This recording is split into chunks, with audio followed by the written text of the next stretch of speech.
5. This time a toss to Terrence Smith trying to get to the outside. Makes a nice juke move to get the first down inside the 5. Touchdown, Bessemer City. Terrence Smith runs it in from 18 yards out to extend the Yellow Jackets lead here with 2:20 left to play. That should about do it.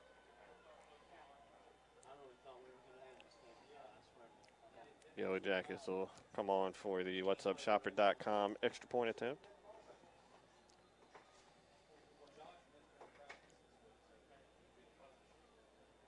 Ironman trying to get the personnel right. Jimenez will attempt the point after, holding for him of Randall Pettis.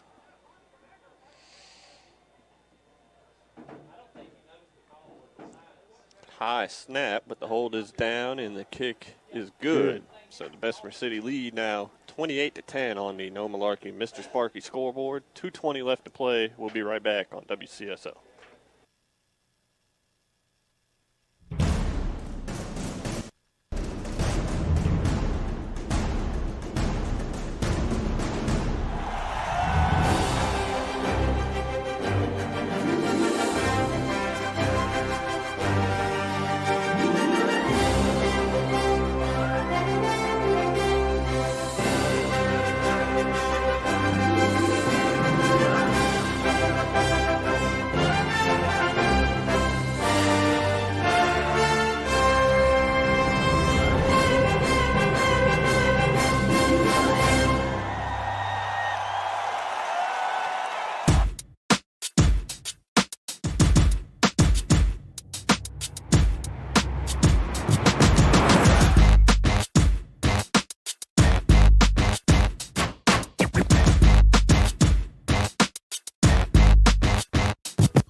And always JP talking, rambling on about absolutely and utterly nothing because I know nothing of sports. I just work here. You kind of like at Ingles. I don't really know anything about groceries. I just work there. Nick Novak Djokovic is your favorite tennis player, right? No comment. No comment. All right, JP is in the house. We got finals. We got other games still in progress. Bunch of games across the area. We've got highlights coming up in a little bit. We've got Will Boykin, Steve DeGree. We've got calls from all of our broadcasters tonight from around the area. Last night of the regular season, Dennis, this year has just flown right by. Wow. And we've got playoff predictions to go ahead and talk about here in just a little bit. So as we get some of the finals go across, folks, we'll announce them as quickly as we can. And we're going to talk to some of our announcers here in just a little bit, everything too. So Think of it, Kevin. Next week is basketball season for some of these folks. Yeah, wrestling and basketball season is upon us for some of these. It is the last night of football for a lot of folks out there, and there are a lot of kids last football night ever. So, want to congratulate them or thank them for everything they've done. All right, Dennis, let's go over some scores that we do have. If you want to do some finals that we do have, and I'm going to try to fill stuff in as quickly as I can if I see something. That Maiden's now a final there too, so that's 47-13 Maiden over the Newton Conover Red Devils, folks. So, okay. The black colors are finals. Greens are still active for you folks watching at home on the internet. For you folks listening on the radio, you can watch the show every night on YouTube. We're going to have some highlights of tonight's game here in just a little bit. Well, thanks to all of our folks out and about. All right, Dennis, let's give some scores that we do have. Can you hit the large button for me? You want the large button? Yeah, I actually can. Thank you. Let's see. Hold on. 27-42 East Burke wins over West Caldwell tonight. So 42-27 East Burke with the big win. Oh, I love you, Kevin. Over West Caldwell. Go ahead, Dennis. Well, it's not final, but Bessemer City 28, Cherryville 10. It is final. Thomas Jefferson 0, and the Corvan Community Cardinals, I think they're a Georgia school maybe, and they defeated Thomas Jefferson tonight 7-0. East Gaston Warriors 58, Highland Tech 0. It's not final yet, but we have Mountain View Charter playing Lake Norman Charter, and it's Lake Norman 21-6. 21-15 is the final. 21-15. Final in the Mountain Island Charter. They got on the board but couldn't make the comeback. Lake Norman Charter with victory 21-15 over Mountain Island Charter. All right. Well, let's go to this one then. West Caldwell Raptors against the East. You skipped that one. Mountain Island is the Raptors. West Caldwell Warriors at East Burke Cavaliers. There you go. Sorry about that. I apologize to all the Raptors. It's very small writing in on these things and a little blurry. So trying to work on it. I'm for a you little folks. blurry myself. And West Caldwell Warriors 27, East Burke Cavaliers 42. It was the Maiden Blue Devils tonight coming back 47-13. Does that cement them in first place in that conference? Yes. Okay. Yes, absolutely. Number 2, Andrews. How about this one? Here's you one. Number 2 in the state, according to the, I guess those are Max Preps rankings. Andrews 42-12 over the number 4 team. 42-12 in the state. So big win tonight for the Andrews Wildcats over the Murphy Bulldogs. I was thinking the gas station Murphy Bulldogs. Let's see. Why is there always a bulldog? They're everywhere. I know there's so many bulldogs. I'm like, why don't you do like a schnauzer or a mop dog or something? JB, think about that. Oh my gosh. I mean, just think. When you say you don't know, the Burns Bulldog works. When you say you don't know, but the Murphy Bulldogs, I mean, to me, just doesn't make sense why it's always a bulldog. I know this is completely off topic, but that's just my thinking. I'm just gonna, JP, we'll send your letter. Quit playing for the Poodles. We'll send your letter. No, I wouldn't say to poodles. For those schnauzers. The Murphy schnauzers is what JP was asking for there. Or the Murphy mop dog. I just can't do it. I don't know the particular name, but it's just my thinking, you know. I always like the mascots, but it's just weird. Beagles. There you go. There you go. Put a beagle for the Burns. There you go. I guess the Bulldog's just a very mean dog looking. I don't know. Well, there you go, JP. Meanwhile, back at the scoreboard. Yeah, go back to scores. Just ignore me. Christ the King Crusaders winning tonight 41-14 over the Bishop McGuinness Villains. In the Mountain Island Heritage Cougars versus the Drone Wildcats tonight. Drone defeats them 42-21. Pine Lake Prep played Community School of Davidson tonight, and Community School of Davidson very, very close tonight, 28-20 over Pine Lake Prep. It was Carver Yellow Jackets 36, Winston-Salem Prep 28. And we don't have a final, but East Wilkes and Starmount was 14-14. We do have a final, as we said, on that Andrews and Murphy Bulldogs. Final score was 42-12. I believe, is that Burns game gone final yet, Kevin? It was 5 seconds left, so I imagine nothing else happened. Well, let's make that Shelby 14, Burns 27 then. All right. Ashbrook final just now came across 21-12 over Hunter Huss. So Okay. Ashbrook wins. And Chase is possession not of the ball. final, folks, but it's 49-8. We do have a final on the Hendersonville and Patton, and it's Hendersonville 34, Patton 8. The Brevard Blue Devils have gone final, and it's 31-27 over Polk County tonight. 31-27. Brandy's Trojans tonight played the Bunker Hill Bears, and the Bears clawed them 37-14 tonight. The Lincolnton Wolves and the West Lincoln Rebels don't have a final, but it's 34-34. I'm thinking that may be an overtime, Kevin.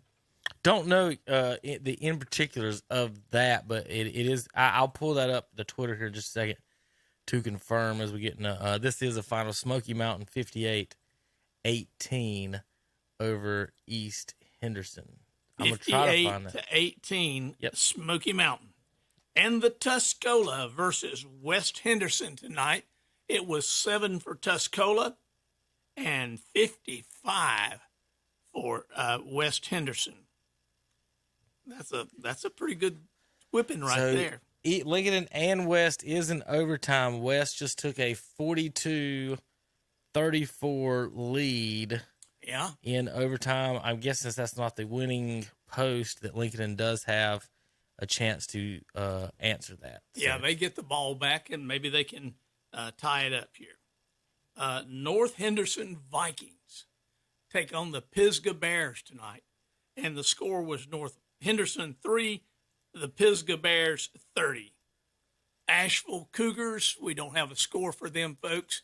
Owen and Madison, we have a preliminary score of 8 for Owen, 14 for Madison, and the Robinson Bulldogs, more Bulldogs, JP, are playing tonight the Mount Pleasant Tigers, and we have a score, but it's not a final. It's 7-7.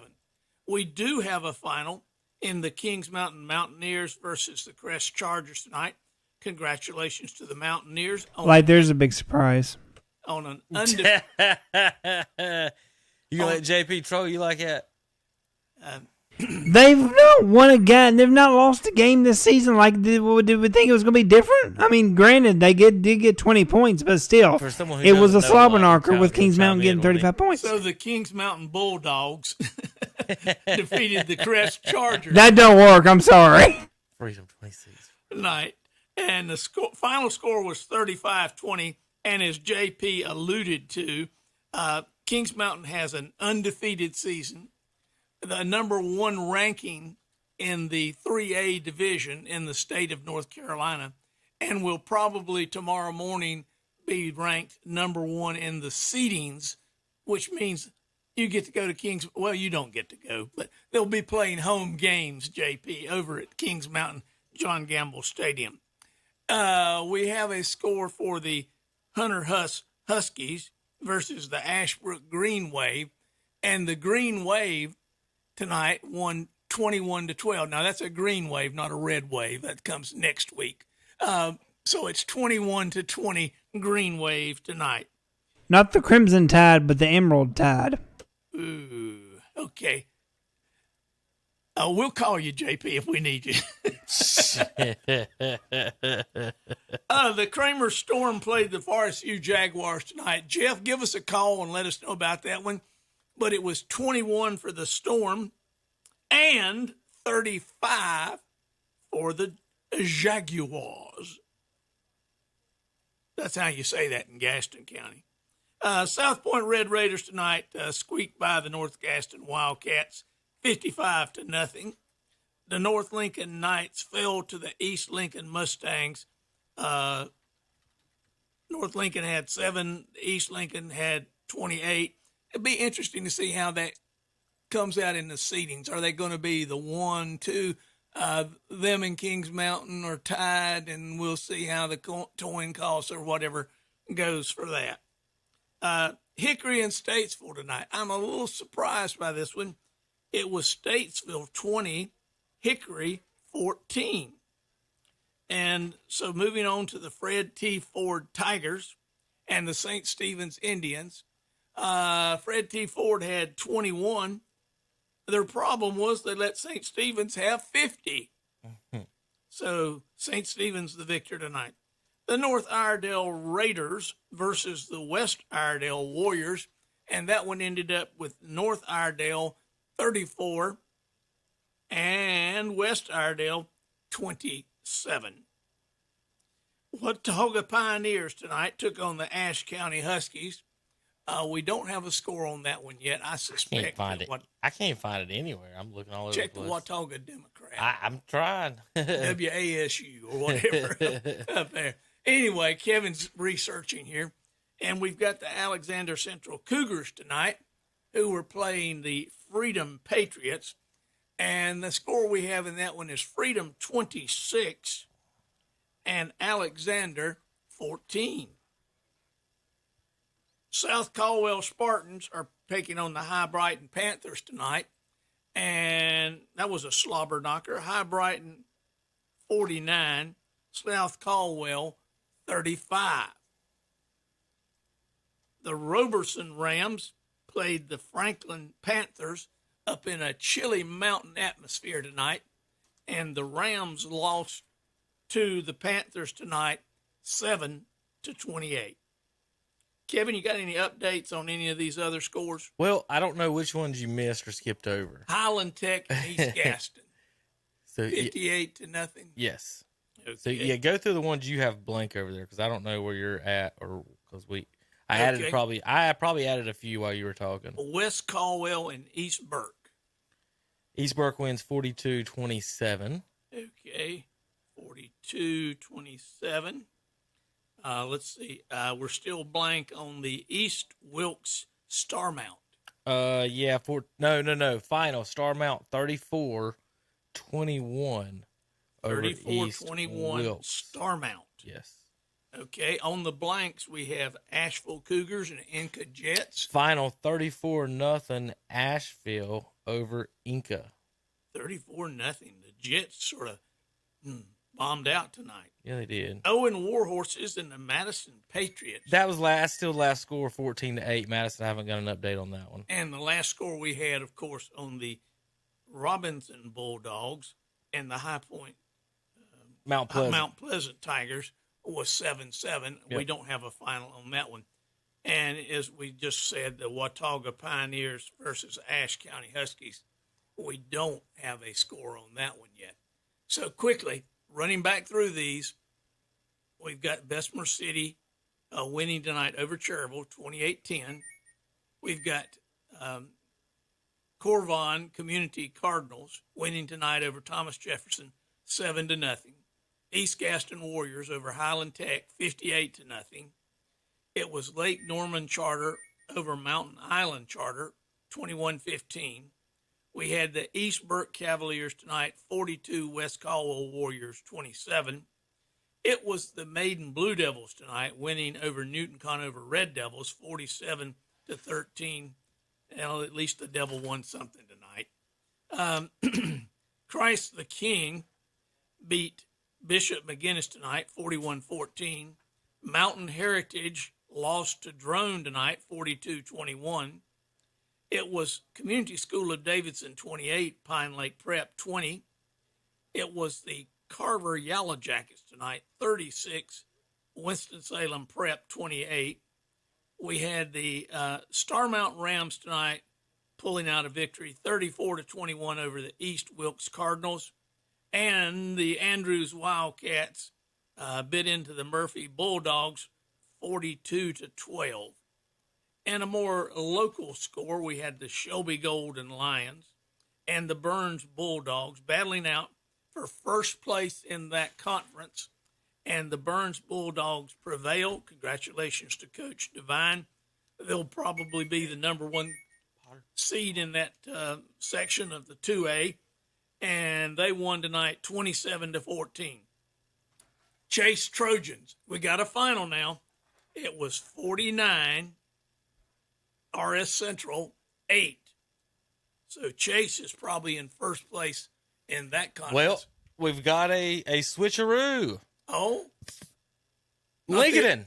Not the old switcheroo. Lincoln scores, makes it 42-42 with the 2-point conversion, Dennis. But then Lincoln gets the ball first and scores again. So Lincoln now 48-42 over West Lincoln right now. But that's not a final. Nope. And we've got highlights of that game, folks. We can bring it up as we go. I'll show you the overtime scores. Go ahead, Dennis. All right. Let's go back to the present scores. Hendersonville Bearcats 34, Patton Panthers 8. We got the Brevard Blue Devils 31, Polk County Wolverines 27. The Bandy's Trojans tonight fell to the Bunker Hill Bears by a score of 37-14. And as Kevin just told you, folks, in overtime, it's now the Lincolnton Wolves 48 and the West Lincoln Rebels 42. All right, we've got David Potter on the phone. David broadcasting the East Lincoln, North Lincoln game for us tonight. Big rivalry game. And what was a very close game there at halftime. A lot of people probably had this a bigger victory for East. But, you know, listening to you talked to the coaches before the game, David, Coach Basil gave East Lincoln all the credit in the world. But, you know, North Lincoln has always had this time-running offense the last few years. And when you see 7-14 at halftime, you think maybe they've been running some clock. I don't know. You were there broadcasting. That's just what we were thinking. Mustangs win tonight 28-7 and finish the regular season undefeated, 10-0, and give up a grand total of 47 points on the season. Dennis, 4.7. Wow. David, are you there? Yes, I am. Okay, good. David is there. So good to hear from you, David. Big win tonight. Tell us a little bit about what happened up there.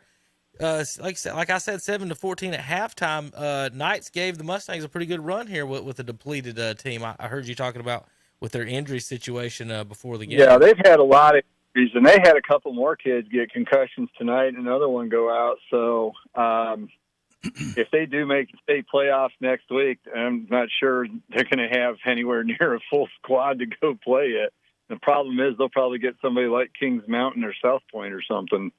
So good luck to them with that. But they really put up a pretty good battle. They took away, they had a lot of high safety, and they were bringing some pretty good pressure. So Mazzell really never got a lot of time to sit in the pocket and pick them apart. So they only threw for 46 yards tonight. But East Lincoln ran for 309. Oh, so they Lord. took what they would give them, and Tyler Mazzell ran for 130 yards, and Chris Daly ran for 179, including a 72-yard touchdown on the third play of the third quarter, and that really kind of broke the game open. Well, so with East Lincoln, that's just shocking to me, Dave, that they only had 46 yards passing. So were they just running the ball that well, or could they not pass, or just decided to Well, they tried passes, but there was some good coverage in the secondary for North Lincoln. They had the receivers covered pretty well, and they were sending 5 a lot of times. So at some point, somebody was usually getting pressure and flushing Mazzell out of the pocket. Okay. So he really was. he just didn't get set in their game like they normally do. And then they were running the ball pretty well. So they took what they defense gave them. And Coach Leibowitz afterwards was telling me that he was happy that it was close to a 48-minute game. They haven't seen many of those this year, if any. Well, how does that, I'm sitting here looking at the standings right now. North Lincoln was 4-2 in the conference. They're fourth place. St. Stephen's did win, but that may just make them 3-4. So you've got North sitting in the 4th spot at now 4-3. Hickory did lose tonight, so North sitting in the 4th spot. Where was their RPI, David? Do you remember? And are they in the fight here? I think they are. They're trying to explain this to me, and I can't get all this RPI stuff. Right. It's crazy how this is figured out. But the way Coach Leibowitz has got it figured, he thinks North will get in probably at about 30 or 31. Okay. He's been doing a lot of looking at it. He's got them probably East Lincoln going in at 4th. He figures Kings Mountain is first, Oak Grove second, and then the winner of West Henderson Tuscola is probably going to be third. He figures they'll be 4th. If they are, that gets them at least 3 home games. Well, David, I'm looking at this. 4. Sorry about that. The RPI we're sitting here talking about North. So it's your win percentage, opponent's win percentage, and your opponent's win percentage making RPI. So for you math whizzes out there, they can follow that. North Lincoln's sitting at 34, though, David, with only 32 teams in that. So I'm not sure they're on the bubble, as I'll put it that way. So I'm not sure. Right, exactly. But they just pulled in 10 wins from East Lincoln. Well, that is true. And then they get their opponents. It's a lot of fuzzy math. So they were on the bubble until then. So there you go. So, like you said, East Lincoln probably we're looking at all home games for the first 3 rounds, or 2 or 3 rounds at least. And then looking at Lincoln and West Lincoln right now, David, still, how about this? With a touchdown and a field goal, the Rebels win tonight 49-48 in overtime. Wow. So West Lincoln holds on to the 3rd spot by 1, 49-48.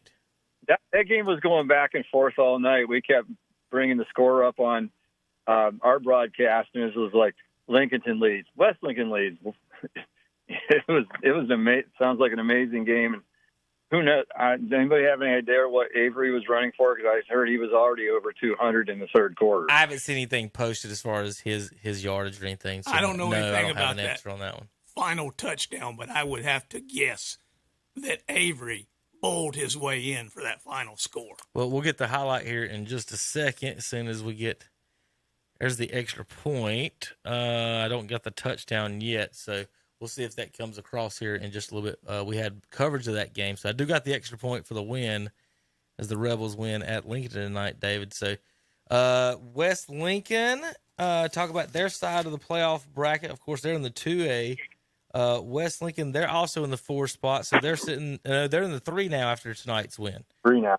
So West they Lincoln, were 3rd last year, and they got a home game against Surrey Central.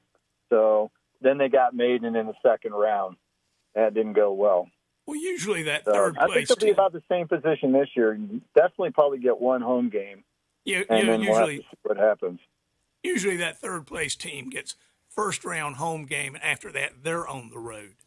David, do you know, or Dennis, I know we talked to Coach Harrell last week a little bit about this, and maybe someone knows for sure. After you do the first, forgot where I was going with that.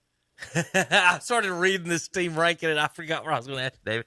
Too many screens, Kevin. Too many screens. I'm doing 9 things at once. Talking about, let's see, it was something with the RPIs and everything. Dang it. You just made me forget. I just lost it. Well, West Lincoln's at 23, Lincoln at 22.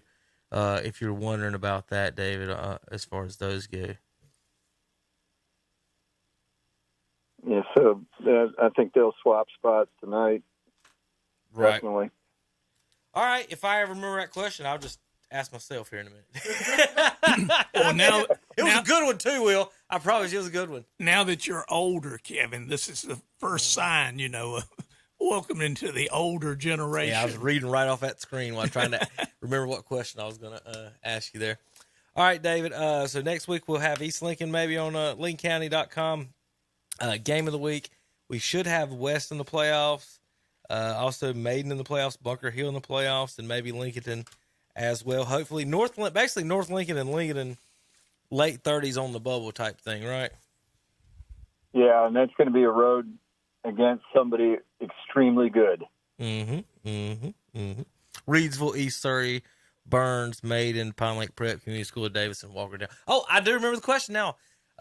So David and Will and Dennis, you know, they put the 1 seeds, the first 10 or 11 seeds, whatever it is, right? 12 seeds. Yeah. Do they then max preps rate? I mean, what RPI the rest of them in order, or do they do the 2s and then the 3s, or is it just they do the 2s and then work their way down? And then, of course, they have to make adjustments. They want to try and avoid conference teams playing each other in the first round, if possible. So okay, I didn't know exactly how that if it is 1s then 2s then the 3s, or if it's all 1s and then everybody else is wherever your rating is. Yeah, if you're third, you don't get much respect. Okay. Well, all right, David. Well, you have a wonderful weekend, and I hope Jason's okay up there. Good to have him back on the broadcast, and glad he's recovered. Yeah, well, not totally. He's still not moving around too well. He sounded a little weak. With what happened to him, that's not surprising. Right. He sounded a little weak. I ain't going to throw him too far under the bus on it, but I'm glad to have him back. Yep. All right, Dave, will you take care, sir? All right, thank you. Thank you. All right, in the booth right now, ladies and gentlemen, boys and girls, the handsome. Oh, my. Will Boykins.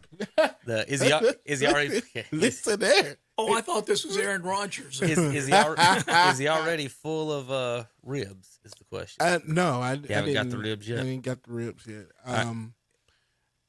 I am. Welcome to the show, Will. I'm kind of still starstruck. Starstruck. Yeah, I was in the press box at Georgia Stadium. Welcome to my world. Well, me and Dennis are sitting in here. Who would you be starstruck by?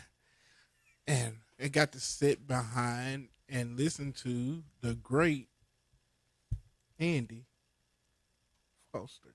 There you go. How would you listen to him if you were doing your job? He was right in front of me, literally right in front of me. Many hours I have spent in that press box, and I know exactly where Andy and Paul were sitting on the front row to the extreme right next to the window. And then usually somebody from the Charlotte Disturber or whatever is sitting next to them. And then Donnie's over there next to the guy that's running the scoreboard. Flounder's not with us anymore. And did you have the little table right behind them? I had the little table right behind them. So I got to stand up most of the game, but that's what I do at a Georgia game anyway when I go to one. And then the folks from Kings Mountain, I think from what I saw on their website that they were across on top of the they was stand. on the opposite side where the Visitors. coaches Visitors, where the coaches normally video from, and where the opposite team's coaches normally stand at. Yeah. But it was great.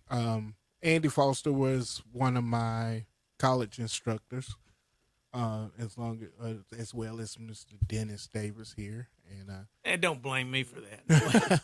Andy and I have known each other since he moved here from Morganton in the 3rd grade, and funny. I'm laughing about something else. I was like, "You gonna name them teachers, and I'm gonna pull up these scores for you to read here in a second. You can't see it." And don't blame us. I got my glasses tonight. These are my regular glasses. Andre was wondering about you. I told him you was broadcasting. Anyway, we'll see the field. I was wondering about Andre as well. After what, Sunday? Andre, you noticed I wore my Panthers cap tonight. I told Andre it was just for him. The hat that Dad made for Andre right over here? The Tampa Bay bag. I wasn't gonna do him like that. I wasn't gonna do Andre like that. That's Tampa Bay, not Green Bay. Yeah. Well, you know those Cowboy fans ain't got no shame when it comes to. Oh, absolutely, Cowboy fans. It doesn't matter. They don't have no shame. I know you folks can't see or tell, but that is a bag that has Tampa Bay written on it, and that's for Andre. As far as I know, Andre did not play a down in that game. I'm going to defend him. Now, when it comes to picking teams, I'll let him stand on his own. Let him stand on his own. Oh, Zimmerman got beat tonight. Listen, what a great night for football tonight. Absolutely great night. Cleveland County fans ought to be proud of themselves. I didn't see any, but the Sid Bryson Stadium was full. But Will, the season is over. And It's there's one a and lot done. of these young men have played their last play of football.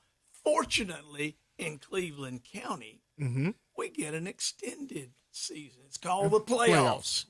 Playoffs. Don't talk to me about playoffs. I'm trying to win a There game. goes this show.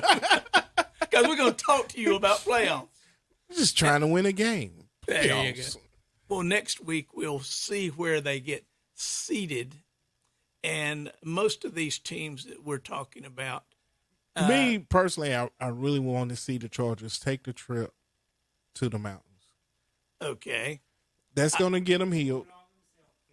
I do not want to see them go to Denver, but, that's a possibility. They take the trip to the mountains. They give them a chance to get healed. Give these guys some more experience.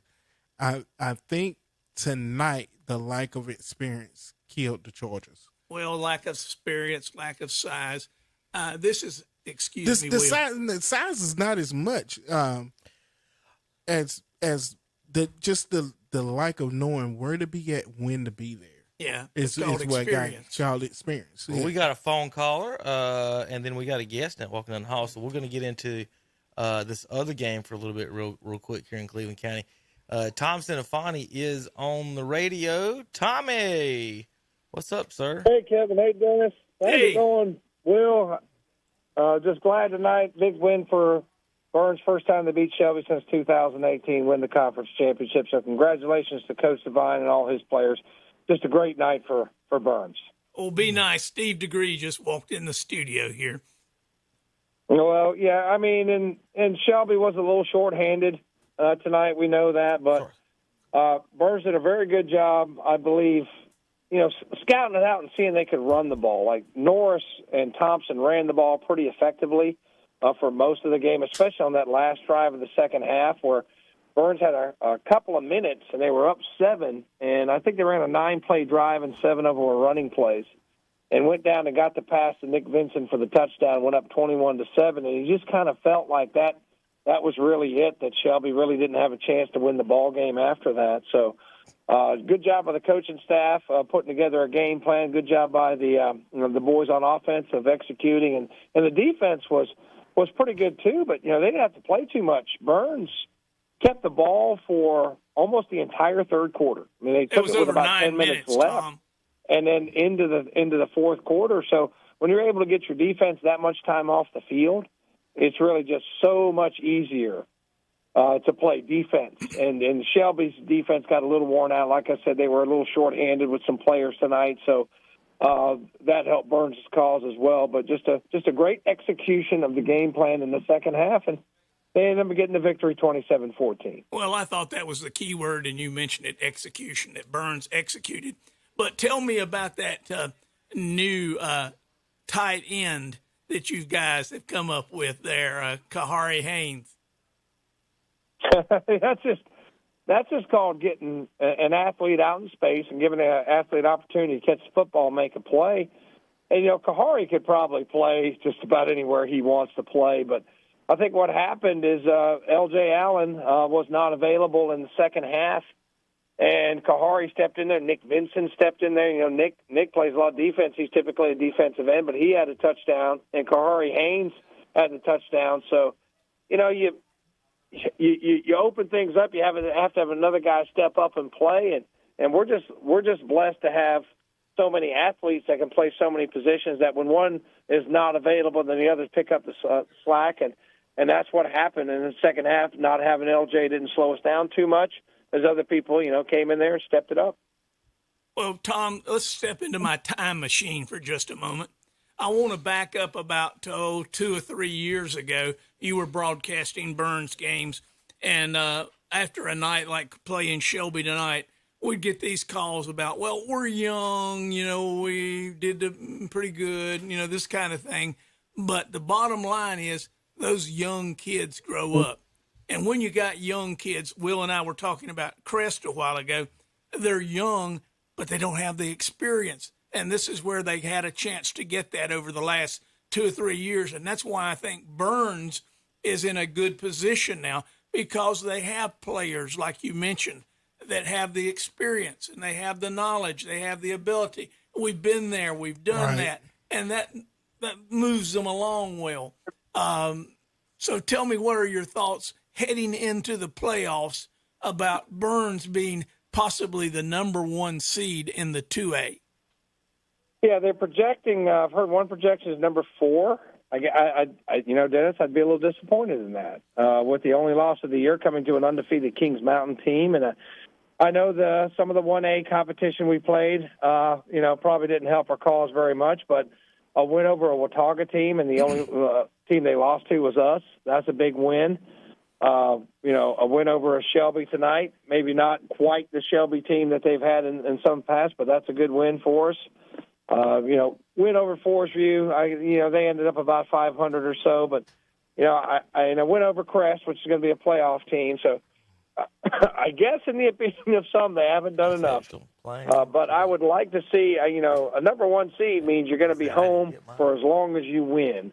But no matter where we play, we just got to take care of business. So I think you made some good points.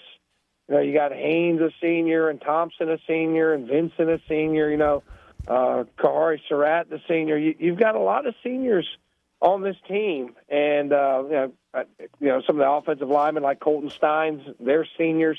So, yeah, when you've got a lot of seniors out there, that leadership's going to mean something, especially when you get into that. If you can get by, and get into the deeper rounds, you got to take this one game at a time. You can't just assume you're going to the 3rd or 4th round. But they're going to provide that leadership moving forward, and I think we're going to be okay, especially at home. I think we're going to be okay. I think we've got a good shot at this thing. There's always some good teams in the 2A. If you get that far in the 3rd or 4th round, it's not going to be easy. Monroe, for instance, I know they've had a good team for a lot of years. So it's going to be fun. I'm looking forward to the second season, and we'll just see where the chips fall after the brackets come out tomorrow. Well, another thing, Tom, Shelby being a 2 seed, somewhere down the road, if they go on the road, you wouldn't want to see them coming to town. And we might have not seen the last game between Burns and Shelby this year, somewhere down the road. No, it might not be. Jeff Jones is pretty confident that they're going to open up on the road. But how would you like to draw Shelby in the first round? Well, that's what I was we got referring a to. home game, and here comes Shelby to town. And if they get some of their players back, I tell you what, they're going to be a tough out in the playoffs. So I'd be complaining to Chapel Hill if that's who I drew in the first round for my home game. But darn, we made the playoffs. Like I said, we'll see where it all it's got to sort out over the weekend, and they'll send out a bracket, and it'll be messed up. And they'll send out another bracket. So we'll see what happens Saturday afternoon. There you go, Tom. You can't do anything until you know what the bracket is, and they don't even know what the bracket is until they do the second bracket. No, they don't. But, that's good old Chapel Hill, keeping things straight for a good many years. But I know you got other guests and you got other callers to get to. So just want to say congratulations, Coach Devine, his staff, and all the players here. Fine young men we have here at Burns representing our school on the football field. We're proud of you. Great season, conference champions. Looking forward to the second season. There you go. And now for the other side. Appreciate what you do. Hey, Tom. Yeah. You're the real Tommy Terrific now. You're the last hope. You're the real Tommy Terrific now. Is that right? That's right, because the other Tommy Terrific is done. Oh, what are you talking about? He gave you something to talk about in the morning. Okay. All right. I guess I'll find out what that's a reference to in the morning. Tune in tomorrow. All And right. now, Appreciate you guys. thank you. And now for the other side of the story, Steve Degree. How you doing, fellas? All right, Steve. Tough loss tonight, but it's been a tough season for Shelby. Something unusual for all the Golden Lions to go through. I mean, go back in your mind, Steve. How long has it been since Shelby was in this position that they're in this year? I was trying to think on my way over here. The last time we lost to all three county teams. It's been a while. But these young men that we do have, they're fighters. We just Burns just beat us. They were the better team tonight. Can't make no excuse to Coach Devine. They had a great game plan. They milked the clock down, and once they got the lead, they milked the clock down, and we couldn't stop them. Once they went up, it was a totally different ball game. And I know some people listening said that we didn't have all our players, but they didn't play defense. The players we was missing didn't play defense, and we just couldn't stop them when we had to. I think maybe we might have had the ball for 5 plays the whole third quarter, and Burns got inside the 5, and they didn't get it in. So that was the testimony right there. We just couldn't get anything going on offense, and so nothing clicking right. Just one of those nights. Well, Steve, you got to give the credit to the Burns Bulldogs. Well, Steve, I gotta get over to Cherryville right now. We've got Matt Chapman driving home tonight. We want to talk to him before All right. he gets too far down the road. Matt, you got me on? We got you on there? Yeah, what's up, guys? How you doing? Good evening, sir. You're at the biggest little football rivalry in the world tonight. Yellow Jackets win 28-10 in Cherryville, the Battle of the Belt. So Yellow Jackets reclaim the belt that the Ironmen have had for the last few years. Matt, start off 3-0 with a 35-yard field goal. Big field goal for Cherryville. That might be well, they had one kid a few years back that was pretty good, but before I played, that would have been a school record. But they started off with a lead, and the Yellow Jackets go 28-7 after that. So tell us a little bit about the Ironmen tonight, and let's Pettis for the 4-yard run, put them on top, and then the Ironmen got the lead again. And they come back and halftime, right? 10-6. Yeah, they were up 10-6 at the half, and it was kind of the opposite of how their games have played out all season. I mean, up until this point, they've been a team that starts slow and then having to make a comeback in the second half, which they've been able to do a couple times. But tonight they had the halftime lead and then just couldn't do anything at all in the second half. Offensively, they had the ball a couple times around midfield and both times turned it over on downs. And after Bessemer scored to go up 13-10, they did a little squib kick just trying to keep it away from Landon Hahn, who had a big kick return in the first half. And all the Cherryville players just kind of watched the ball roll by them, and nobody jumped on it. And so the Yellow Jackets got it at the Cherryville 40, drove down and scored again to make it 21-10, and that was pretty much all she wrote. The Ironmen couldn't really get anything going offensively after halftime. Well, one thing I had a question about, Matt, I thought Bessemer, I know you've been watching way more Ironmen this year. How's the Ironmen's defensive backs held up? Because Bessemer's been done real well throwing the ball and going deep on a lot of teams, and it doesn't look like it just happened tonight. Yeah, well, I will commend Landon Hahn for sure, playing one-on-one man coverage against Javontre Duff, who is the big play threat for that Bessemer offense. And Hahn was, all over him all night. They were kind of hand fighting back and forth throughout the game, and there were a couple pass interference calls both ways. But Hahn really played him well. They beat him one time on a slant route where they caught it in front of him, and then Duff managed to shake his tackle and went about 30 yards and sent him up inside the 10.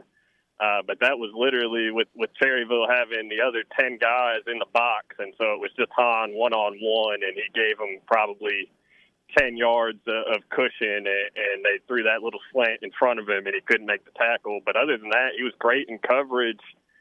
Bessemer, like you said, I haven't seen him all year, but Holmes didn't hardly play any quarterback at all in the first half. He came in on the very last drive with like 45 seconds left at quarterback and started throwing it around, and then played quarterback the entire second half. But it was Pettis who played quarterback for the majority of the first half. I'm not really sure why or what the reasoning for that was. Holmes was still in the game. They had him at kind of an up-back position in there blocking, and he ran a couple routes. They threw it to him once, but it didn't get to him. So I'm not sure why he wasn't at quarterback the whole game, but that I'm sure also had a little something to do with why their passing game didn't get untracked really at all. That is wondering. It's kind of, I was about to ask is it disciplinary thing, but usually don't you just play one side of the ball? So maybe Bessemer is just trying to show some different type of film or something and not show Holmes. I don't know. Yeah, I'm not sure. They came out in a completely different offense in the second half. They came out in a heavy formation with Holmes under center and 3 running backs in the backfield with him, and they ran fullback dive probably 15 times in the second half. Steve, y'all didn't see that at all, did you? Steve's sitting here with me, Shelby coach, and I don't remember them doing much running at all. I tried at you guys. They tried to get outside, and that obviously didn't work. But, Holmes threw the ball pretty decent against you. I mean, 4 of 11 wasn't good, but they dropped a couple passes. Yeah, number 5 was quarterback. Yeah, big boy. Yeah, big boy. That is one. Whatever. But Ironman next week. I don't know what to say about that. It's kind of hard to even speculate. Ironman next week. Looking at the playoffs, right, Matt, and seeing if we can. Where are they right now? Are they the 3 seed in this 1A in this conference? Yeah. I was looking at the high school overtime projections or whatever coming into tonight, and they had them at they were the number 25 seed and had them going on the road to Robbinsville. Obviously, we won't really know what the final outcome is until hopefully tomorrow. But they should be seated behind both Bessemer and Thomas Jefferson now, I would think. Right. That was before tonight. They were behind Thomas Jefferson by 1 spot, Bessemer by like 4 or 5.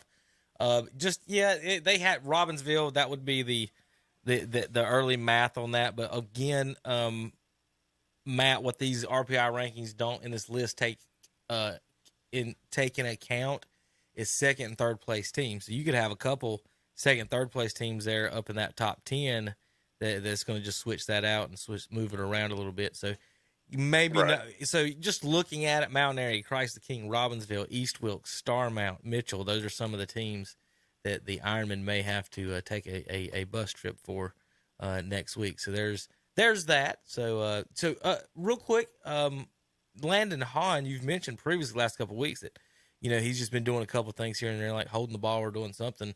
And I'd asked if he's going to get back in, and you said, that he is, that you didn't know if he's going to get back to playing full time, and now he is. Yeah, he was full go tonight, 100%, and he looked 100% out there on the field. I assume they were taking it, being extra cautious with him, given he's got a future playing baseball at the next level. So I'm sure they wouldn't have put him out there tonight unless they were, 100% certain he was ready to go. And he looked great. Like I said, defensively guarding their most explosive receiver. And then he had a big kick return about 70 yards late in the second half that set up their only touchdown of the game. So he looked like himself, and he looked like he was 100% out there, which was definitely great to see and awesome for him to be able to get out there on senior night and be able to play in front of that home crowd one last time. Well, good for him. I'm glad he got out there, and he is, in all their sports, one of their best athletes.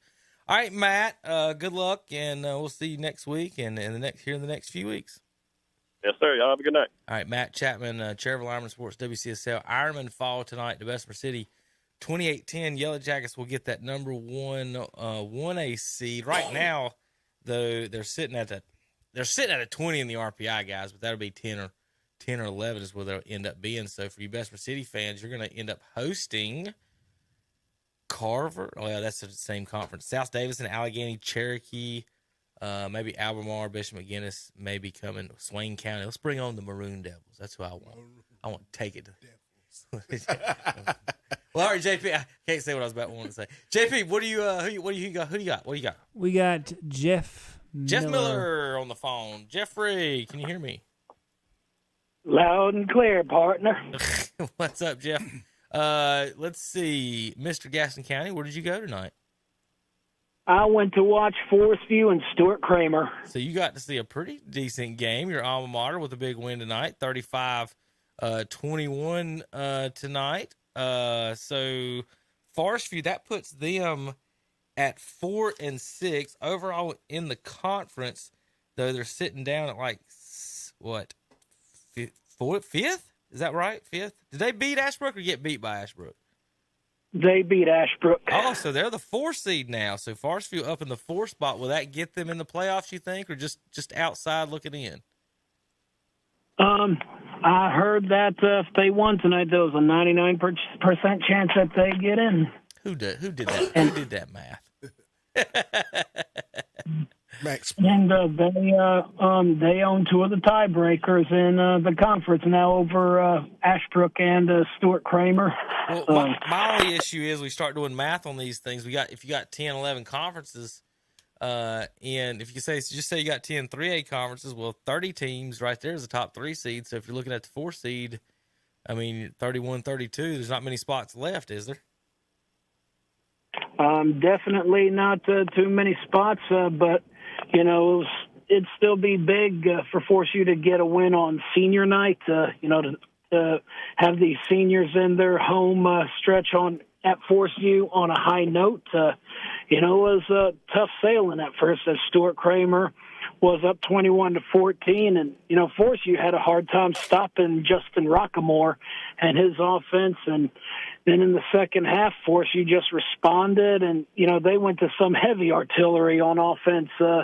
Their big linemen scored 2 touchdowns at the fullback position in the second half, and Christian Holland scored the other 3 for Forest View. All of them were running.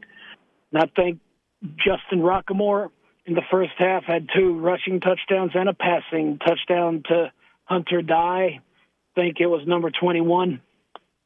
So, and then Nathan Aguilar had 2 turnovers. He recovered a fumble and intercepted Rockamore to end the game. And then number 4, John Hill had an interception in the first half for Stuart Kramer. So each team had their share of turning the ball over. Of course, there was a little controversy at before Forest View tied the ball game again, as the running back, or actually was the backup quarterback, raced down the field. They brought him down. The ball came out. Everybody thought it was a fumble, but the ref said his knee was down. So that's what the ref went with. So that's what I'm going. All right. In the first. South Point won big tonight, 55-0. Bessemer City 28-10. Let's see. How about Ashbrook and Huss tonight, 21-12 for the Battle of the Bell over there? Oh, yep. It was. I figured Ashbrook would win. Sounds to me like they had to win in the same fashion Forest View did. They had to come from behind and basically overtake Hunter Huss. And good game by the Greenies. Well, Jeff, I'm looking at some projections here, trying to find it's got Forest View 23 as a projected maybe. South Point sitting at the 11. Hunter Huss even at a 30 before tonight, and Ashbrook at 29. I don't know how all that's going to work out. So we'll see how that goes. It's got East Lincoln hosting maybe Ashbrook or Statesville or Tuscola, something like that. All right, so maybe Forest View does squeak on in and take a little road trip Do you got any plans? You going to try to stay home next week? You just going to wait and see what happens? I'm going to wait and see what happens. Hopefully my car trouble will be dealt with so I can have more options. I originally planned on going to Cleveland County tonight, but some situations beyond my control kind of made me think, okay, I better just stay close to home. Jeff, glad I did. Jeff, give me a call. We'll fix your car troubles in the morning. Give me a call. Will's going to sell you one, I warn you. Hold on to your billfold. Oh, I will. I'm going to take it to a trusted mechanic. No offense. Well, thank you, Jeff, and give us a call next week, brother. And I wasn't trying to talk down to you guys. I just have a mechanic I've used for the past 5 years. So. Yeah, I was going to try to get you to quit using that mechanic. I was going to sell you something that don't need no more mechanics.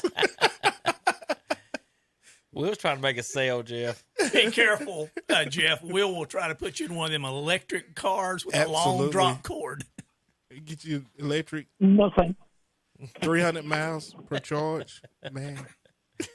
All right, Jeffrey, have a good weekend, brother. Hey, you do the same. Thank you. All right, JP, do I got anybody on hold right now? All right, let's take a break. When we come back, we'll give the scores and more here on KTCBroadcasting.com. Smiles are the specialty at Family Dentistry in Shelby. Dr. Stroud, Wilson, Thompson, and McMurray invite you in for all of your dental needs, from preventive care to cosmetic dentistry, from crowns and bridges to root canals and implants. For your appointment, call 704-482-3281 or visit the website at shelbydentist.net. Yes, smiles are the specialty at Family Dentistry in Shelby, located at 416 West Warren Street. Kids love them. Hey, and you will too. It's time to power up. Power up with Skag Power Equipment powered by Vanguard from Elliott's Supply Company in Polkville.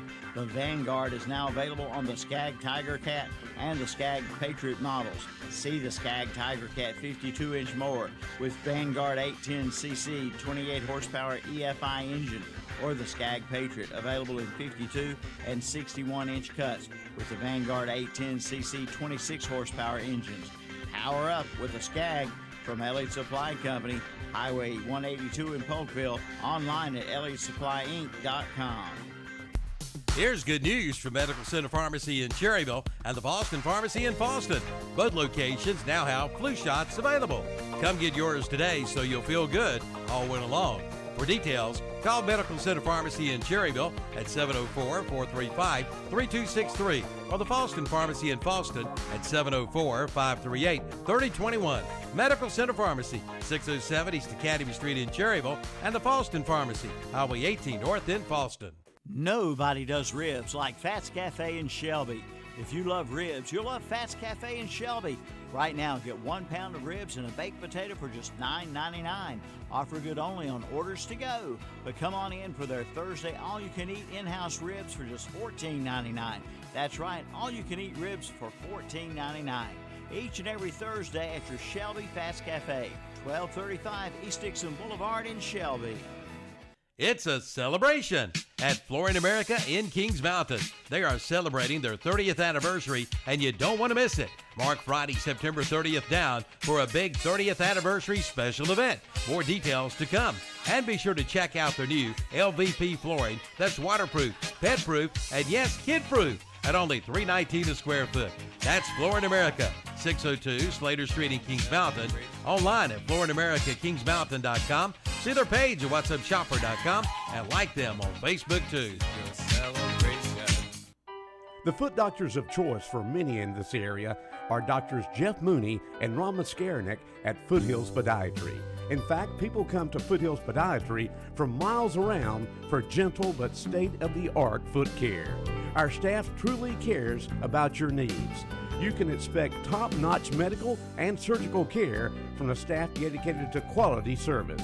Whether a repeat patient or a new one, come see us soon at Foothills Podiatry, 707 North Morgan Street in Shelby. Foothills Podiatry is proud to welcome Dr. Gretchen Lawrence to their practice. If you're ready to make the great escape, do it with the #1 brand on the water. Yamaha Wave Runners are the most premium personal watercraft on the market, with industry-first features and exciting new products like the all-new 2021 VX Series with audio packages, the must-anticipated Superjet, and the new race-ready GP Series. This is Wave Runner country. See one today at Full Throttle Power Sports, located at 100 Indian Walk off I-85 in Laurel. And we're back on the Full Throttle Power Sports post-game show with Will, Dennis, Steve Degree, and Kevin Hastings. Will, there you go, Will, Steve. I'm scared when he starts announcing and I'm not in the room, so I got to run. I don't know what he's going to say to y'all. No one listens to me anyhow. I mean, I don't know why why you so scared. No one listens. After last week's introduction, yeah. Last week's introduction. What did I do last week? You know why I forgot Will's name for 5 seconds? Yes. No more for you. So no, what's this whole Bulldog theory I was listening to coming up the road? I don't know. You don't want to know. Like, he wanted somebody. I'm sorry, he wanted one of them to change their name to the. That's the only name that changed their came to name my the mind was the Schnauzers. Schnauzer. I know there are other names. I mean, granted, with the birds, It's it works 3 because it's Bulldogs on the board. Yes, I know, and there's a Greyhound on the board too. There's also a Husky on the board. Mm-hmm. But that's a wolf, is it not? No, it's a Husky. Oh. There just seems like there are a lot of Bulldogs. That's all I'm saying. There he is. But you know what's funny about that, JP? What? There's not a single professional sports team named the Bulldogs. It is not. What Not about the one. Georgia It's 25% of the high That's schools not are Eagles and professional, Bulldogs. that's college. There's no. Ask Georgia how that goes. The Browns are as close as it gets. They got a Bulldog mascot. That's about as But as they're good as it still gets. the Browns. Yep, they're not a Bulldog. What is a Brown? He was the guy that owned owner. the team. The owner. Oh, Yeah, Paul Brown. And then he sold the team. Then he Cincinnati Bengals. So they got the same helmets but added the stripes. He's so cheap he brought over the same helmets and just added stripes to it. I swear.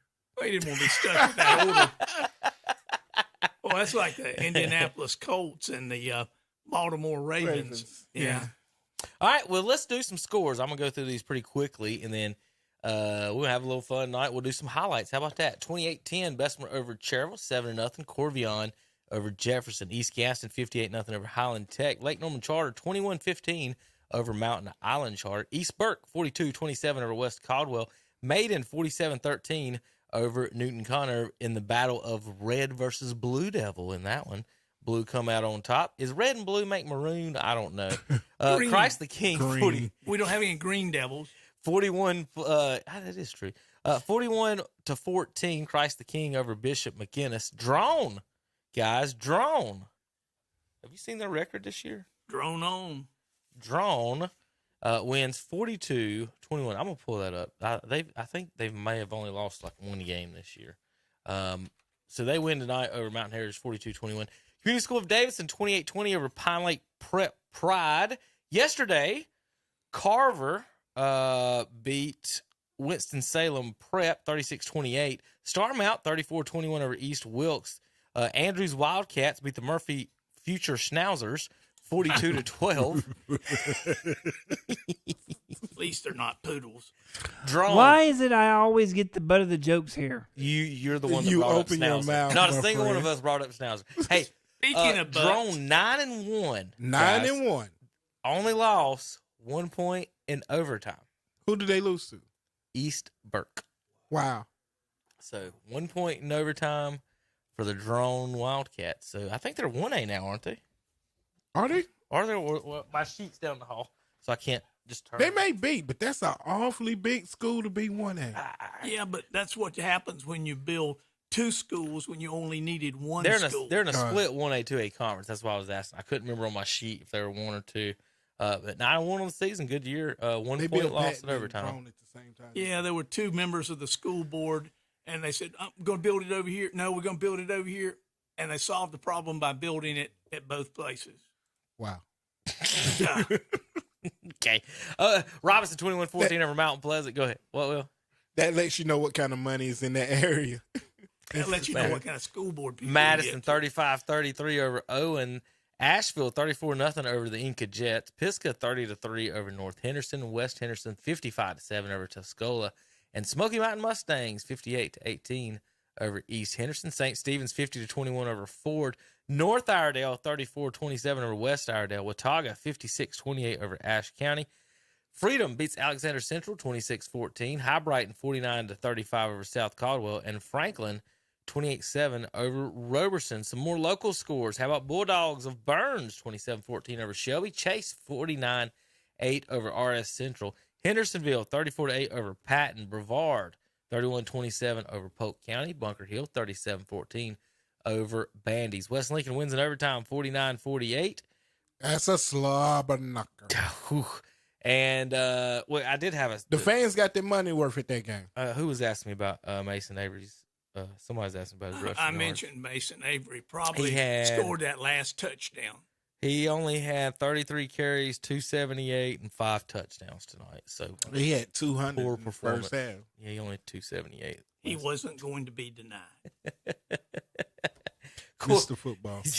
250 yards a game over it. That's pretty good. Let's see. That is Bunker Hill 37-14 over Bandies. Brevard, I already went that way, didn't I? I did those. Or did I get skip? Did I go up or down? Yeah, I did go down on that. I was at Kings Mountain at Crest on that one. 35-20 Kings Mountain over Crest. Ashbrook 21-12 over Hunter Huss. Forest View 35-21 over Kramer. South Point 55-0 at North Gas. And that was a halftime. I guess they just packed up and went home too. 28-7 East over North Lincoln. And Hickory falls at home to Statesville 20-14. So Statesville takes over that second spot. Let's see where it is. Statesville, And they're Greyhounds. JP. They're not Bulldogs. The Statesville Greyhounds. Let's see. Let's do some highlights. What y'all think about that? Hey. Well, go to the highlights where I called the touchdown for Chris. I ain't got you recorded. What'd you do? Did you mess up? Oh, big time. Just big time. You messed up, Will. Oh, my. Oh, my. What'd you do? Well, with Chris back in the second half, and that Chris Kings Mountain game was literally the tale of two halves. Kings Mountain won the first half.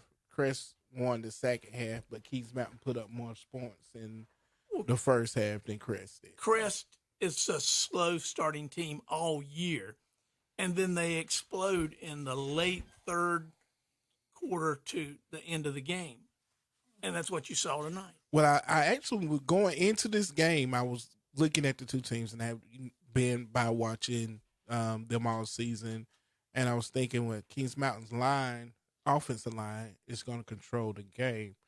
And I thought they was going to come up and, just dominate by come out and run the ball. But the front four for Chris really handled the run. They really forced Kings Mountain to go to the pass game. And that's where I didn't think that they would beat them at was on the pass game. I thought they was matched speed-wise on the back end. I thought they was matched better. But they was playing a little far off the ball, and Kings Mountain they threw this one screen play. I know they threw this play 10 times. And it was the same string play. They sent 3 to one side. And Kings? Yeah, Kings Mountain. They sent 3 to one side and then in a bunch and then run everything over there like they was going there and throw the string back to the one guy by himself. And they ran that play because they was playing 10 yards off this guy. So they could run that play all night and they pick up that block on the outside. I think they got popped with a holding out there one time on that play. But far as the Kings Mountain Crest game went, it's a tale of two halves. Let me ask you too. Y'all seen him in person. Steve, you've coached against him. Will obviously saw him tonight. And I heard you mention a couple times, Will, how impressive they were. Talk a little bit about Steve, their Kings Mountain's defensive line. I keep hearing about how good they are. Yeah, that number 15, he's a real deal. Plus, they take him and put him in the backfield, let him run the ball in the Wildcat. Okay. It's hard to stop him, and again, the Wildcat. And he got offer from UVA Wise. I seen that from I think I seen it on Facebook. He's got an offer from UVA Wise, but yeah, I think that's the kid that got hurt last year and didn't get to play much. Right. Richardson. What his name is? AJ Richardson. Okay. Number 9 was more disruptive tonight for Kings Mountain's defense. He really, I can't remember his name, and he was the defensive player of the game. But he was more disruptive tonight than Richardson was. I think they had put a game plan in for Richardson. They had seen how he had been disruptive when they put a game plan for Richardson, and they left out number 9. But Kings Mountain overall, their offensive line, they're not small guys when I say this, but I've seen their defensive line be bigger. But these guys are big. They're not small, but they're not big old fat guys on the defensive line. But the one thing about them, they're big athletic guys that can move. They're quick, and their motor don't stop. And they got that motor. And once they get started, they really, if they don't take it, if they don't get them rings this year, something wrong. Well, we got they got a long way to go before they get another team like they got right now. Well, let's do our highlights tonight. Here is, let me pull them up, make big for you guys. This is Ryan Thompson going up 7-0, Steve, and he drug a couple lines in the end zone on this one, didn't he? Tough run from Thompson, and then the crowd there at Burns goes well. I want to thank Shannon Allen for getting the sideline highlights of this. You can go back and watch the game, folks, on YouTube. This was live tonight, so you can go back and watch it right now. Tonight, you get home and watch the game, Steve. You go home, pull it up on YouTube. No. You go to bed. I ain't gonna watch. Steve said I seen enough. I was there live. 13-0 Bulldogs. Jeremiah Norris puts it in. Then Shelby scores. Dalen Lee with the quarterback. Keep around the end. He puts it in to make it 14-7. Cuts the lead. We got a ball game here. Then 17 seconds left in half. They find Nick Vincent over the middle. If you notice, you go back to this play, they snuck the tight end in on us and sent him down the seam route. Yep. We practiced that play. Anything that Burns played it, we practiced it in practice. I don't know, the defensive end is supposed to hit the tight end, but he went right down the seam, so listen, wide open. So dropped it right off to him. I was trying to see. Did he line up at tight end? Because I don't see number 25. Yeah, he does. He's on the right end. I see him now. You just see his feet over there.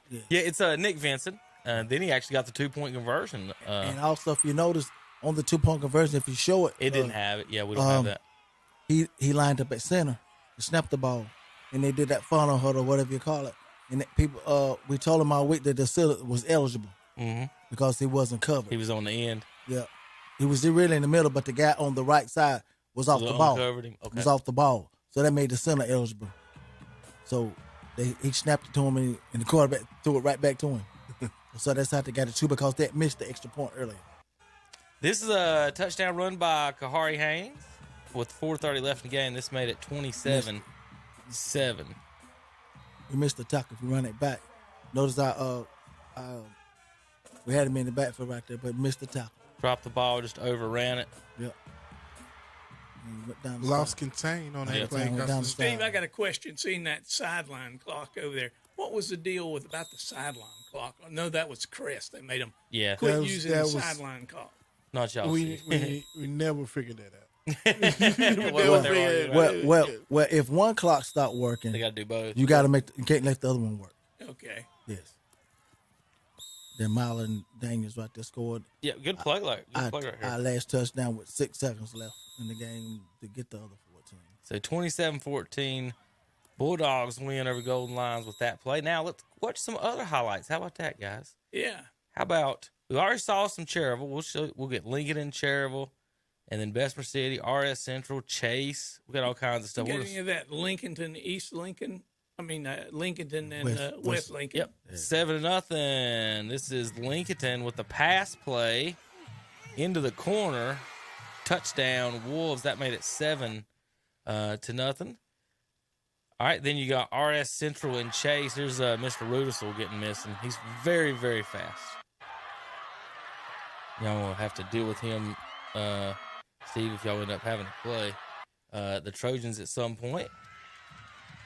Mountaineers, they go up 7-0. I actually thought they stopped him on that play until because they was there. I actually thought they stopped him on this play until he took that, till he left his feet. And I was like, oh, yeah, he's going up over the top. He going to get it. I forgot he did jump over on this one. We saw it. We were watching it live from the other angle. We could see that play actually pretty good. All right, they did run away from us all night, it seemed like. 14-0. Kings Mountain goes up right here, Will, right up the middle. And that lineman for Kings Mountain. So that was 14-0, and that's right after he Tater threw an interception. Okay, 4:28 left in the first quarter. The very next kickoff is a pooch, and it's a high pooch. It's real high. And all you have to do is step up. Is that the one y'all let bounce around? Trevor let a squib kick bounce. That's what Matt was talking about. Kings Mountain recovered. Kings Mountain recovered. I mean, and he was. I mean, the kid was like right there, and it's like he didn't know how to, you have to cover that ball up. Well, this is Mason Avery running through like a bunch of wolves. Talk about a pack of wolves. Get that off the screen so people can see Evidently, it. he did it 5 times tonight. He had 278, 5. Get off me. 1, 2 missed. How about 2 at one time there, Bill? Nice. Missed the football. All right, how about Kings Mountain going up 21-0 on this run? Yeah, that's right after that pooch kick. And that was about a little heartbreaking right there, right, Will? Yeah. Check out Rudis. He's got some speed on him, don't he? Look at that big 66. Yeah, how big is? We were talking about that one during the game. How big is this boy? Foot movement ain't too good, but look at him. Boy, watch him pull his pants up. Is he the one that blocked the guy last week and knocked him 10 yards? I don't know. No. Yeah. That was a running back. Yeah. That was 13, actually, right there on the screen. That was the running back knocking on 66 is a big boy there, Steve, isn't he? He's a great big old boy. 16 ain't no small fella. No! That's what I'm saying. 16's bigger than the grown man referee right next to him. Then 66, both of them must be the tight end or something. Both of them come up to 66 is belly button. Jesus. Like, that grown man and that other all of them way bigger than I am. And they're 66. We had to look him up. Should I look him up? Get his name. Chase, 66. Yeah. All right, so let's go over to the next highlight. How about Chase again? This time we go up 20-0, and Rudisville again. And that kid can run. They got Derisma, and between Derisma and Rudisville, I bet their track team's got to be pretty good, don't it? I would imagine. Now they're down one too, aren't they? Yeah. McCombs is out for the season, and he wasn't as like, he's not like the fastest player you saw, but dang it, Will, some of the best footwork I've seen as a running back. He's just nasty. You say 66, right, Steve? Yeah. Caden Metz, 6'5", 400 pounds is what he's listed as. Wait a minute. Let's go back. 400 pounds. Will, if they list him at 400, what are we sitting on? Might be playing weight. That right there. About a biscuit from 500. About a biscuit. That's what. About a biscuit from 500. That's what I was about to say. A biscuit from 500. You a biscuit away. Wow. That's a big guy. Hey, you said you want to know how big. Say anything, but you guys should know. 16. You was wondering how big he was. 5'10", so not that tall. 285. Oh, he's skinny compared to that guy. Oh, 16. 16, 285. Something Mills. 16, Cameron Mills. Cameron, he's a senior, 5'10", 285. He's a big boy. And the giant man next to him, 285, makes him look so small. All right, let's go to some highlights. Once again, sit number 66 for Chase. Big old boy, Caden Matt, 6'5", 400 even is what they listed at. That's because the scales only went That's- to 4. That's all all we we got. say. Yeah. That's when you got to take the lineman over to the Over to the meal. to the livestock weigh in. They look. The other tight end, he's 6'1", 240. Oh Lord, That number 2. Chase. What's his nickname? Tiny. 6'1", 240. Yeah. Did you know that was Tight Manute Bowles' nickname? Tiny. Mm-hmm. I didn't know that it was his nickname, but I In his can village, see that. At 7'7", they called him Tiny. His daddy was 8'2". Tiny. Look at Tiny walking around over here, still with his head out of the hut. Go ahead, Steve. Chase got another kid listed. Landon Barnes, 6'6", 230, tight end, defensive end. They got some big boys, folks. West Lincoln ran a shotgun play. Is that what that's I'm what seeing? we're looking at, trying to figure out what happened here. West Lincoln goes shotgun. So they put Mason Avery in motion wheel, trying to get him to look at him, and then snuck that. There's your tight end going right back up the middle again, like Steve was Look at just the talking. excitement. Look at how the Lincoln players celebrate this touchdown. Yeah, they were kind of mad. They weren't ready for the tight end to come out of the backfield either. Randall Pettis scored for Bessemer, made it 6-3. This is Chase McSwain for a touchdown, and he gets missed. He's the other quarterback. Well, Steve, I got a coaching question for you. Turner McSwain is his name. Should for Chase. Shelby play Chase somewhere down the road, how are you going to block that number 66?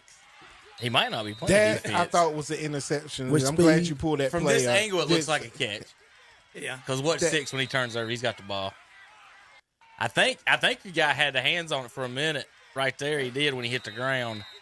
I think Kings Mountain pulled it out of his hand. Yeah, I thought when I was watching it live there. If it's simultaneous, it always goes to the offense. It always go to the offense. So what I think if they got down there, they was both holding it. They gonna call it for the Let's offense. go. Let's make this full screen for the folks at home. See if we can. We'll break it down. Will, let's see. All right, we'll go down. shot by shot. We'll want to know if he caught this. What I think happened is Crest picks it off in the air and lands on his back, and the Kings Mountain guy. Well, we're Puts his watching arm here. That's simultaneous the whole time. Hey, look who got his hands on it. Kings Mountain. Kings Mountain player got it on it first. Look, Addison, or is that 6 Addison's, right? That's green. That's green. Oh, that is Javarius. All right, so watch. Green's hands don't close, and the other hands grab the ball. So Kings Mountain grabs it first. Green grabs it at the same time.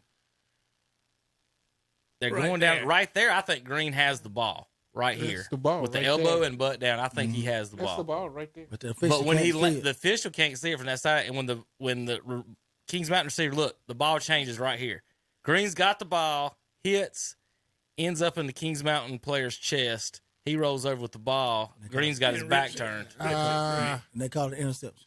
So if you Call had it touchdown. NFL replay, it's probably overruled, Will, that it was Crest ball at some point. Yeah. When his butt and elbow hit the ground, I think Green had the ball. So they had Green playing defense?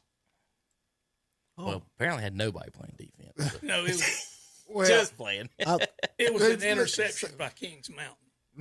Oh, okay. No, Kings Mountain ball. That's Kings Mountain. King Mountain ball. Yep. Kings Mountain. This is the Little John pass. Yeah. If you go pull it up, I they're gonna want lose to make him. sure that's 6 or And not 8. and not nine. 8. You can't Well, tell. I gotta refresh the page there for a second for the folks at home watching. We are live on YouTube, so let's get back down to that play. We gotta get a lot of more highlights to get through. Here it is, Steve. One more time. That's 8. 8. That's 8. Who's 8? I thought it was. I know when Tahari Green because he's number 6. Might be 9. That's 9, guys.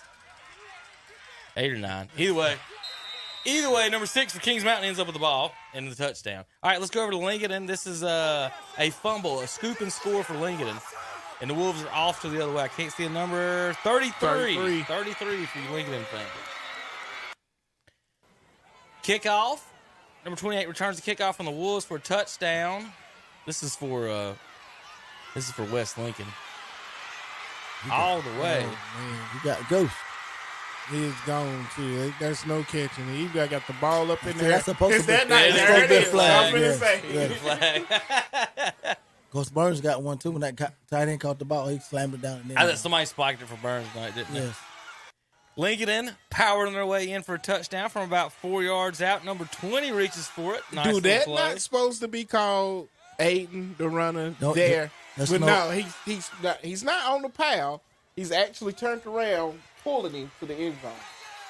Not That's sure. that's different from being pushing the pile. Right.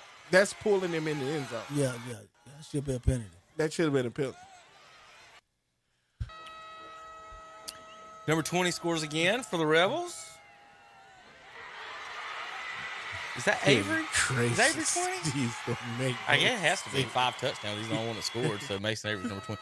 Mason, our guy doing the game didn't have a roster, so he was just putting numbers for the touchdowns. Mason Avery out with that one. And Mason ain't just brutal. He got some speed. Yeah.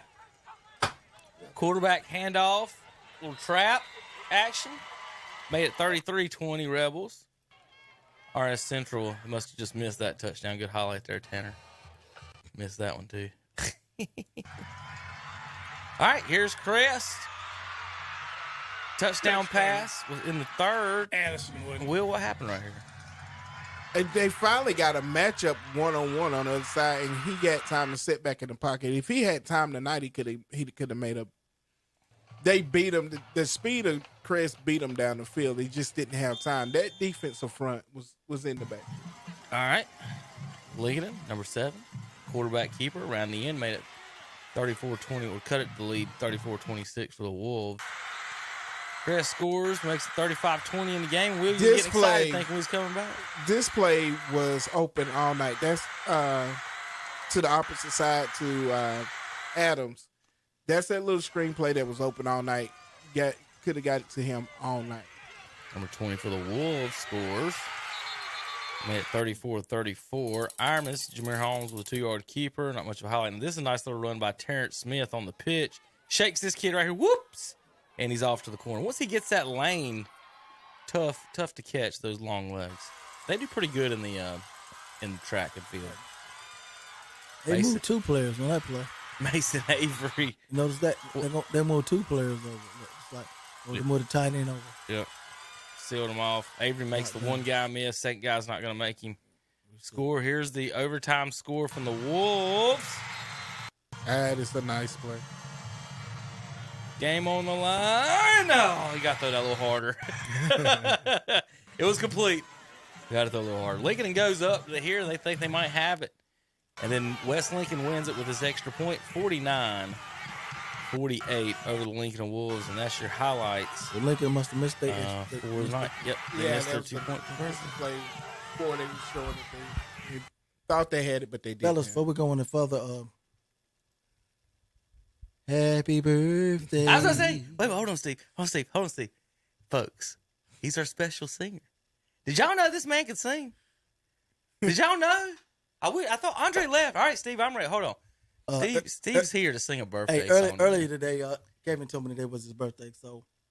I bet he sings so good, I about wanted to kiss him. No, really? Well, in that case, I don't want to sing. Don't sing, but I don't want to witness that. I don't want to do that. I'm just warning you. Any ladies out there, you better turn the volume down because Luther's about to let it go.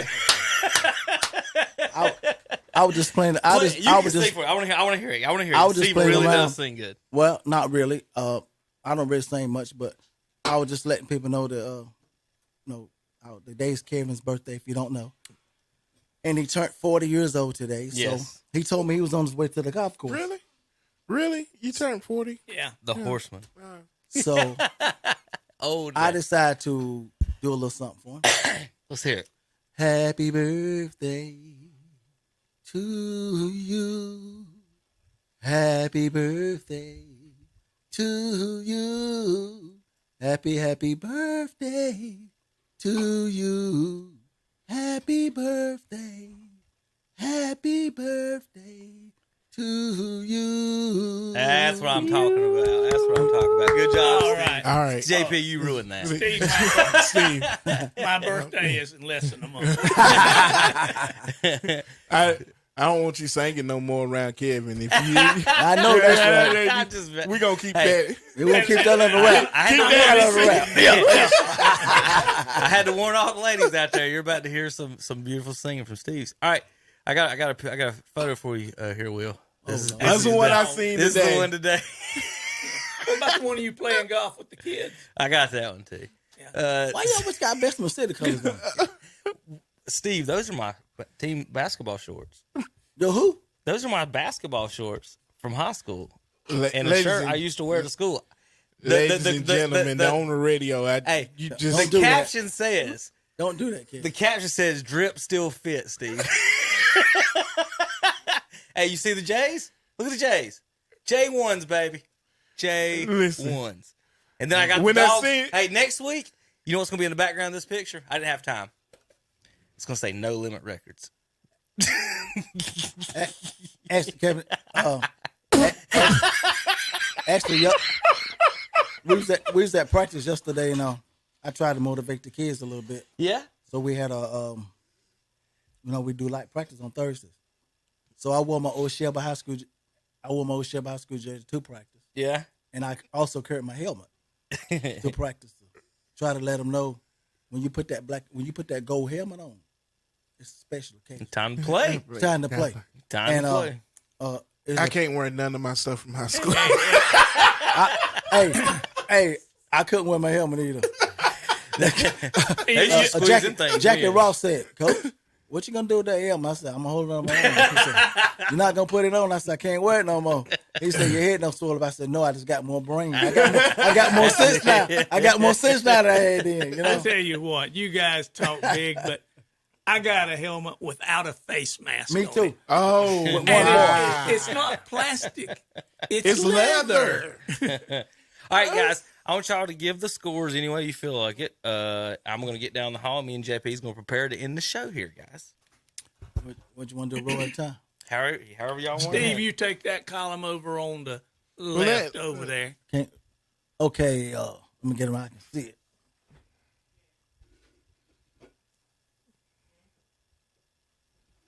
Okay, we got the Bessemer City Yellow Jackets 28, the Cherva Ironman 10. We got the Community School Davidson. What's that? 7. The Thomas Jefferson Ripons. We got East Gaston Warriors 58, Highland Tech 0. Lake Norman Charter 21, Mount Island Charter 15. We got the Eastburg Cavaliers 42, West Caldwell Warriors 27. Got the Macon Blue Devils 47. Blue Devils. The Newton Conover's Red Devils 13. Blue over red.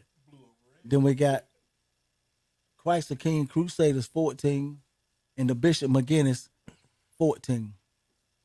The Drone Wildcats 42. The Mountain Heritage Cougars 21. Fellas, I can't see that one in the blue. Community School of Davidson. Okay, that's good. Community School of Davidson 28. Prime Prep 20. It's got Winston-Salem Carver Yellow Jackets 36. Winston-Salem Prep 28. The Starmount Rams 34. The Westwood Cardinals 21. And we got the Andrew Wildcats 42 and the Murphy Bulldogs 12. There's been Schnauzers that have won, right? They've been All right, Will, middle row. All right, it was Burns over Shelby 27-14. Chase over RS 49-8. Hendersonville over Patton 34-8. Brevard over Polk County 31-27. That's a good ball game. Bunker Hill over Bandy's 37-14. Is that score right? Yep. West Lincoln. Oh no, excuse me, everybody out in Cat Square. West Lincoln over Lincolnton 49-48.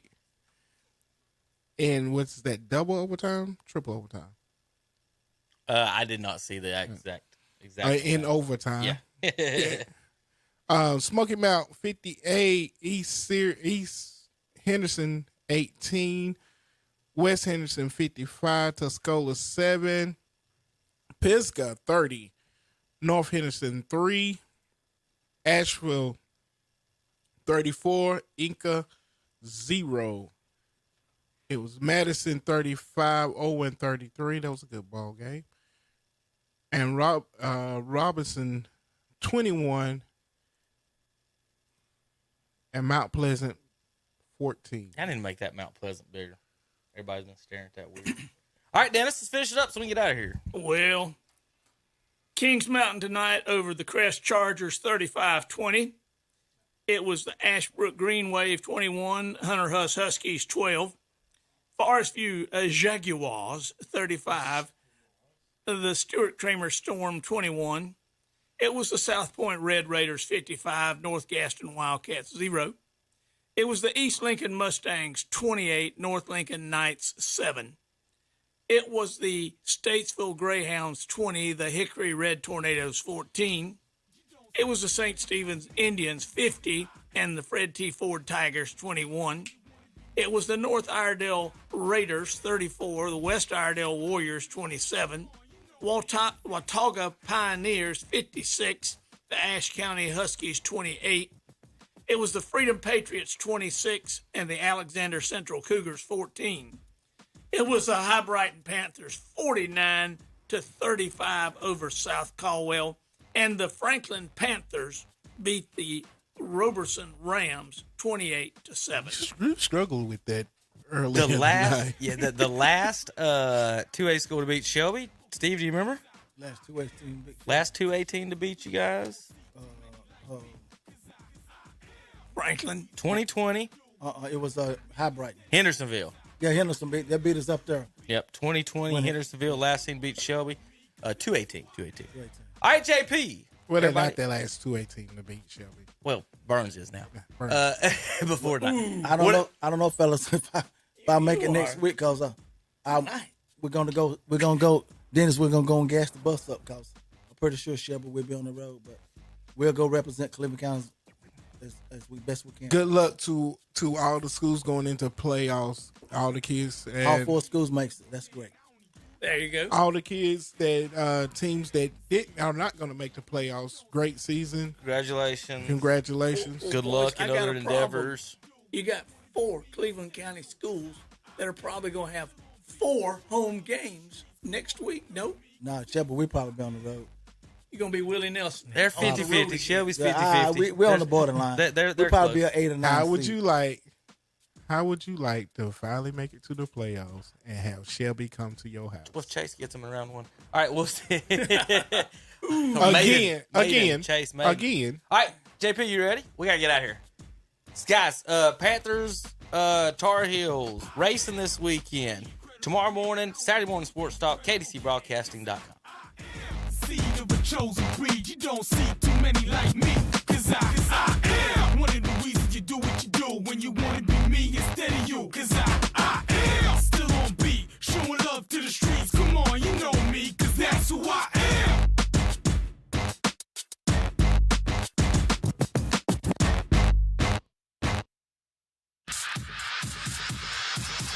If you're ready to make the great escape, do it with